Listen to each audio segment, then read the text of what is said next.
Hello Fire Sign, hello Leo, Aries, Sagittarius. Welcome dito sa aking channel. Kapalaran 888. Welcome guys. Alamin natin kung anong messages, vibration, gabay, energy para sa inyong lahat. General reading to, daily tarot reading, Fire Sign. So, gamitin natin ang ating intuition sa panonood.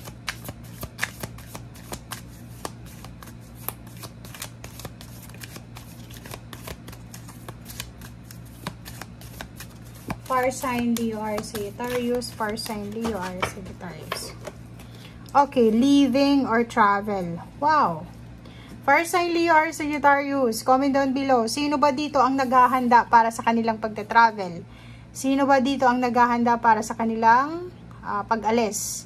Pwedeng sa araw na ito ay naghahanda kayo ng papeles, naghahanda kayo ng plane ticket, bus ticket. Ano ba yung documents na kailangan nyo, mga gamit. So, nakikita natin dito na naghahanda ka para sa iyong pag-alis. Comment down below, guys. Okay?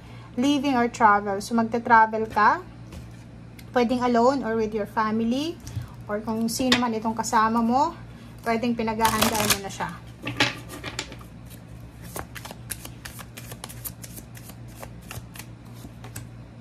Okay. So, sinasabi ng baraser dito na kung saan ka man pupunta, make sure na maghanap tayo ng more information. Like, kung gusto mong mag-abroad, gusto mong pumunta sa Europa, America, Canada, or kung saan pa man na bansa, or kung gusto mong umalis, kailangan mo daw na maghanap ka muna ng tamang information, magkalap ka ng information bago ka gumawa ng isang desisyon.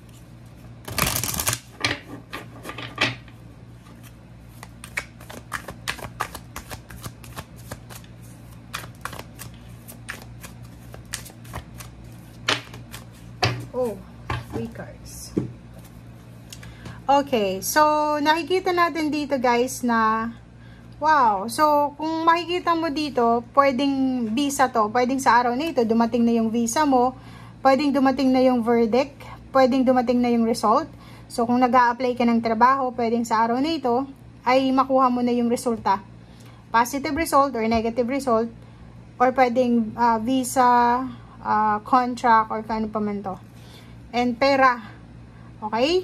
Meron ditong selosan. So, ingat lang kasi posibleng makaramdam ka ng selos sa araw na ito. Or mag-iingat ka dahil posibleng may third party sa relationship. Or posibleng makakaramdam ka ng selos, inggit. Hindi mo naman yun, tawag dito. Hindi mo naman yun kasalanan kasi human being ka, may mararamdam kang selos, inggit, or kano pa. If third party siya, sinasabi ng baraha, mag-iingat ka dahil pwede yung relationship mo ay medyo may gustong pumasok sa relationship. Okay? Dito din, pera. Malaking halagang pera to in Wheel of Fortune. Sinasabi ng baraha na sa araw na ito, Fire Sign Leo, Aries, Sagittarius, sobrang swerte ka sa pera. Sa araw na ito, limpak-limpak na sa lapito eh. Saan ba to galing? It's either sa loto or pwedeng chances of winning siya. Sinasabi na pwedeng savings, pwedeng magsisimula ka sa araw na itong mag-save, or pwedeng swerte, 18 siya, good luck, good fortune, or pwedeng naghihintay ka ng pera, malapit na siya, or pwedeng etong pupuntahan mo is posibleng like kung ibang bansa yan, ibang trabaho, mataas yung sweldo na ibibigay sa'yo, parang ganun. So, nakikita natin, result, makukuha mo yung resulta sa kung ano man ito na hinihintay mong result, positive or negative. Ingat lang dahil pwede kang pagsilosan or ikaw yung magsiselos or maiinggit. Money, may malaking halagang pera dito na parating. On the way na siya. Comment down below if may naghihintay sa inyo dyan ng pera kasi on the way na yung pera mo.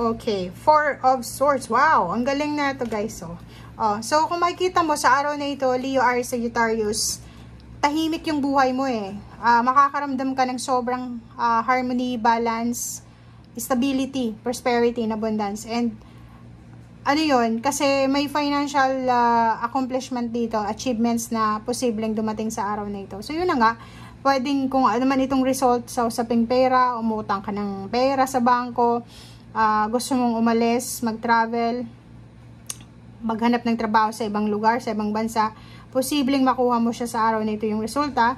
Financial, sinasabi ng brasero dito na medyo makakahinga ka ng malalim sa araw na ito. Sa araw na ito is parang, kahit hindi na natin tapusin yung baraha dito, sinasabi dito na kalmado yung buhay mo, or makakahinga ka ng malalim, makakatulog ka ng maayos, kasi yung perang hinihintay mo is parating na, on the way na siya, or yung financial success or hopes and dreams mo sa usaping pera ay possible na. Parang nakikita mo na yung liwanag, nakikita mo na yung end of the tunnel.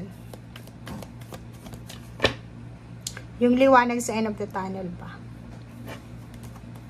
Oh, 'di ba? So no more fears, no more illusion.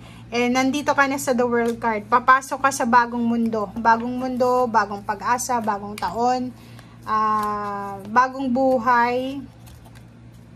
Tapos na. Parang sinasabi ng brasero dito, for sign Leo or Sagittarius, na tapos na yung mga paghihirap mo, tapos na yung mga takot nyo, tapos na lahat ng mga negativity sa buhay mo. Endings din, 'di ba? So yun, sinasabi ng barahan na tapos na, matutuloy na kung ano man itong inaasam-asam mo, matutuloy na kung ano man itong pinapangarap mo sa buhay. And masaya ang araw na ito. Nako, guys, congratulations in advance. Ano man ito, paki-comment sa comment section, kasi ano to January 18 na reading, so paki-comment after mga January 18 ng gabi or 19, kasi sinasabi ng brasero dito, may mga breaking free from negativity, from thoughts na negative, pain, heartaches. Papasok ka sa bagong mundo, 'di ba? Tapos na yung paghihirap pinansyal, ng pamilya, emotional, spiritual, yung mga nahang na plano, nahang na trabaho, nahang na kung ano man tong nahang sa buhay mo, tapos na siya. So parang may matutuloy, like travel plans, kung may plano kang mag-travel, pwedeng matuloy ito. May plano kang magpakasal, pwedeng matuloy ito. May plano kang mag-celebrate, matutuloy ito. Positive news, positive celebration, family, friends, community. Basta ang dami-dami ditong pwedeng mangyari, guys. And King of Swords, ang sinasabi ng brasero na eto na yung simula. Eto na yung simula ng pagbabago sa buhay mo. Eto na yung matagal mong hinihintay. Matagal mo tong hinihintay Pwedeng years or months or weeks mo tong hinihintay.